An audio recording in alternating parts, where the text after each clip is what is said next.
आइए students move करते हैं नेक्स्ट टॉपिक की तरफ, which is solubility and solute solvent interaction. इस टॉपिक में आपको ये जानना है कि जब भी सॉल्युबिलिटी होती है, यानी सॉल्युबिलिटी का डिस्कस जो हमने पिछले टॉपिक में किया कि कोई भी अमाउंट सॉल्यूट की जो कि डिसॉल्व होती है वाटर में at 100 gram of water at a given temperature. तो सॉल्युबिलिटी के दौरान या सॉल्युबिलिटी जब होती है तो सॉल्यूट का सॉल्वेंट से क्या इंटरेक्शन होता है।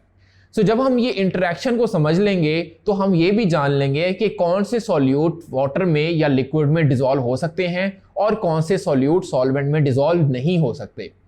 आपने याद रखना है एक जनरल प्रिंसिपल जो हम प्रीवियस क्लासेस में यानी आप अपने लोअर ग्रेड क्लासेस में पढ़ते आए हैं, which is like dissolves like, यानी एक जैसी चीजें एक जैसी चीजों में डिसॉल्व होती हैं। बस इसी बात को आप जहन में रखें तो आपके सारे प्रॉब्लम सॉल्व हो जाएंगे। अब मैं एग्जांपल लेता हूं एल्कोहल्स। एल्कोहल्स को जब आप वाटर में डिसॉल्व करते हैं तो क्या ये डिसॉल्व होगा या नहीं होगा, डिसॉल्व होगा तो क्यों होगा और अगर नहीं होगा तो क्यों नहीं होगा, इन्हीं सारी चीजों को हम इस टॉपिक में समझने की कोशिश करेंगे। सो स्टार्ट करते हैं सॉल्युबिलिटी और सॉल्यूट सॉल्वेंट इंटरेक्शन। ठीक है स्टूडेंट्स, अब मैं बात करता हूं अल्कोहल की, तो ज्यादा स्पेसिफिक हम मिथाइल अल्कोहल ले लेते हैं जिसका फॉर्मूला होता है CH3OH। इसको हम कुछ ऐसे करके लिखते हैं CH3OH। हमने चैप्टर नंबर 4 में पढ़ा कि ऑक्सीजन ज्यादा इलेक्ट्रोनेगेटिव है तो उसके ऊपर आता है पार्शियल नेगेटिव चार्ज,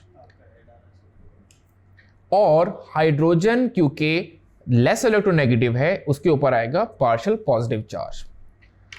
अब मैं यहां पे ड्रॉ करने लगा हूं वाटर कि क्योंकि हमने अल्कोहल को ऐड कर दिया वाटर में तो इसके साथ बहुत सारे वाटर मॉलिक्यूल आएंगे। अब हम एक मॉलिक्यूल अल्कोहल और एक मॉलिक्यूल ऑफ वाटर को डिस्कस कर रहे हैं। तो अब एक मॉलिक्यूल वाटर का कुछ ऐसे होता है जो कि हमने इसको भी देखा था HOH। यहां पे partial negative once again oxygen, partial positive is hydrogen और ये भी पार्शियल पॉजिटिव होगा। क्योंकि इलेक्ट्रोनेगेटिविटी ऑक्सीजन की ज्यादा है तो वंस अगेन पार्शियल नेगेटिव इधर आएगा और हाइड्रोजन हो जाएंगे पार्शियल पॉजिटिव। अब स्टूडेंट्स याद रखें आप मिला रहे हैं पोलर कंपाउंड को पोलर कंपाउंड के अंदर, यानी क्या ये एक जैसी चीजें हो गई, यानी अल्कोहल्स भी पोलर है और वाटर भी पोलर है। क्यों पोलर है उसकी रीजन हम प्रीवियस क्लासेस में पढ़ते आए हैं। इलेक्ट्रोनेगेटिविटी डिफरेंस की वजह से कंपाउंड पोलर या नॉन पोलर हो जाते हैं। अब आप पोलर को पोलर में डिसॉल्व करने की कोशिश कर रहे हैं तो ये लाइक डिसॉल्व हो जाएगा और आपस में ये अच्छे तरीके से डिसॉल्व हो जाएगा। आइए इसको देखते हैं कैसे डिसॉल्व होता है।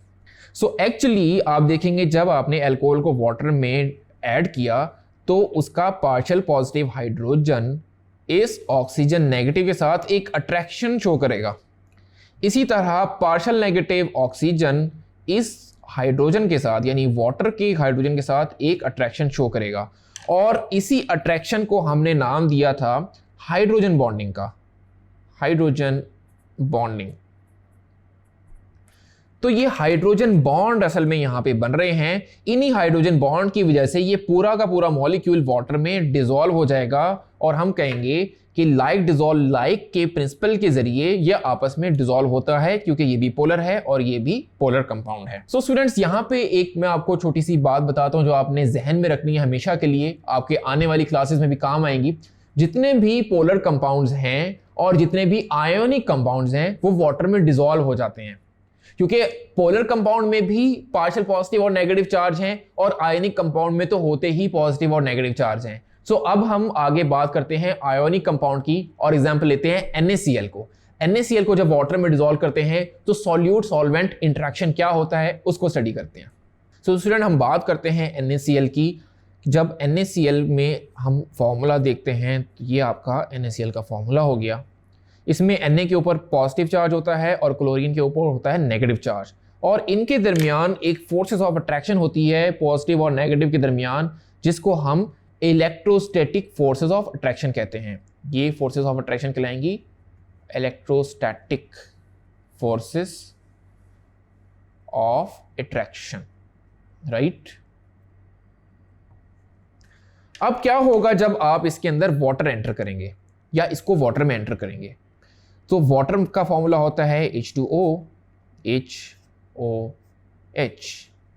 अब HOH के पास पार्शियल पॉजिटिव हाइड्रोजन है और पार्शियल नेगेटिव ऑक्सीजन है।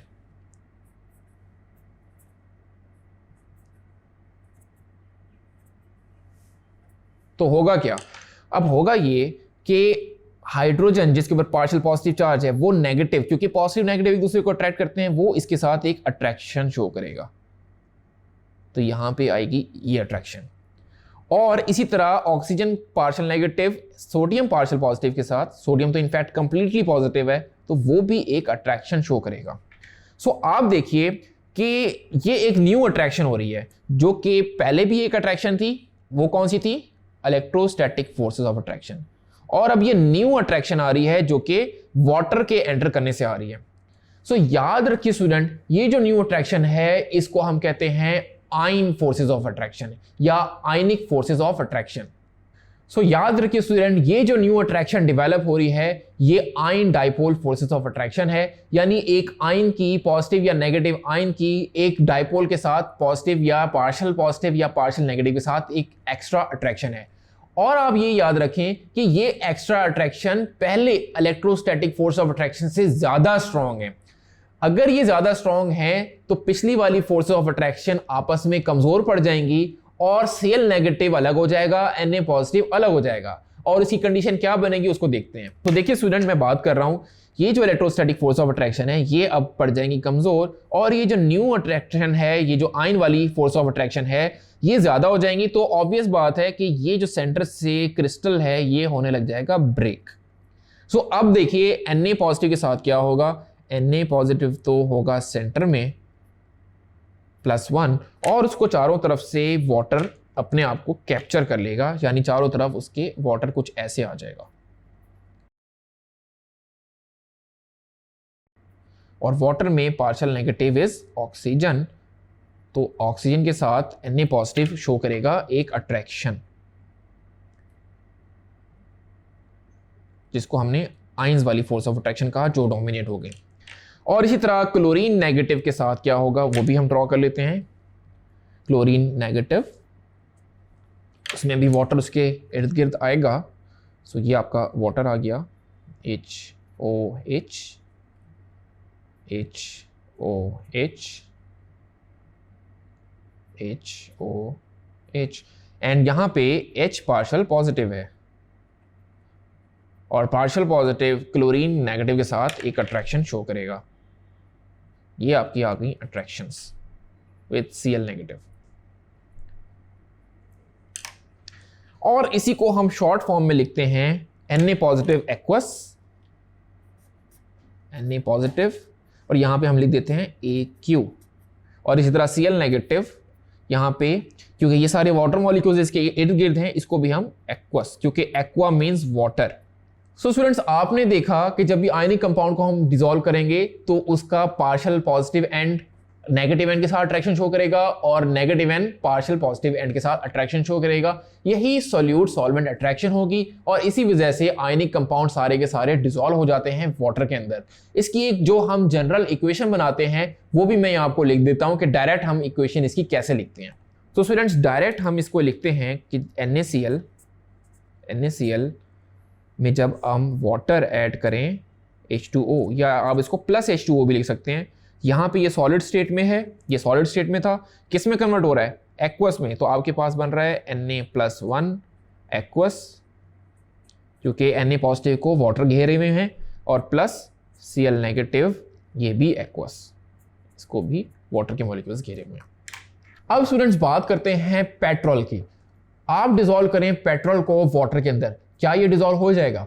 नो। पेट्रोल का फॉर्मूला C8H18 होता है, और इसमें कार्बन और हाइड्रोजन की इलेक्ट्रोनेगेटिविटी डिफरेंस बहुत कम है। इसका मतलब ये कंपाउंड नॉन पोलर होगा। अब वाटर क्योंकि पोलर मॉलिक्यूल है, इसलिए पेट्रोल कभी भी वाटर में डिसॉल्व नहीं होता। इसी तरह बेंजीन को आप वाटर में डिसॉल्व करें, बेंजीन का फॉर्मूला होता है C6H6, ये भी कभी भी वाटर में डिसॉल्व नहीं होगा, बिकॉज बेंजीन नॉन पोलर है, वाटर पोलर है। सो स्टूडेंट्स, यहां से क्या बात साबित होती है कि पोलर पोलर में डिसॉल्व होते हैं एंड नॉन पोलर में ही डिसॉल्व होते हैं। सो होपफुली आपको ये टॉपिक अच्छे से समझ आ गया होगा। प्रिंसिपल आपने याद रखना है, like dissolves like. Thank you.